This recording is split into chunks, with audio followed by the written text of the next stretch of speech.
ইহুদিরা আশুরা রোজা রাখত। বিশ্বনবী সাল্লাল্লাহু আলাইহি ওয়াসাল্লাম প্রশ্ন করলেন, তোমরা কেন আশুরা রোজা রাখো? তারা বলেছিল, মুসা আলাইহিস সালাতু ওয়াস সালাম নীল দরিয়া যেদিন পাড়ি দিয়েছিলেন ওই দিন ছিল আশুরা। সুবহানাল্লাহ। এই কারণে আমরা মুসা আলাইহিস সালামের অনুসরণ করে আমরা এই 10 তারিখে আমরা রোজা রাখি।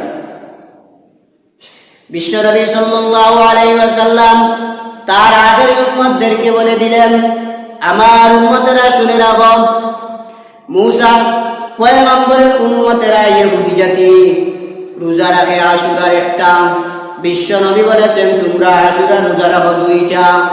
বিশ্বনবী বলেছেন আফজালুস সিয়ামি বাদা রমাদান শাহরুল্লাহিল মুহাররম, রমজান মাসের পরে সবচাইতে শ্রেষ্ঠ রোজা হইল আশুরা রোজা। মুহররমের 10 তারিখ যে রোজা রাখা হয়, ইহুদিরা রোজা রাখে একটা, তোমরা মুসলমান জাতি রোজা রাখবা 2টা। এই কারণে বিশ্ব নবী সাল্লাল্লাহু আলাইহি ওয়াসাল্লাম বলেছেন, যারা আশুরা রোজা রাখবে আল্লাহ রাব্বুল আলামিন তার পূর্বের 1 বছরের সগীরা গুনাহ মাফ করে দিবেন। সুবহানাল্লাহ। এখন এই আশুরা কেমনে হলো? এই মুহররমের 10 তারিখ আমরা মনে করি শুধু হুসাইনের কারবালার ঘটনা না, মুহররমের 10 তারিখ আশুরা দিনে 10 থেকে 20 পর্যন্ত অনেক ঘটনা সংঘটিত হয়েছে।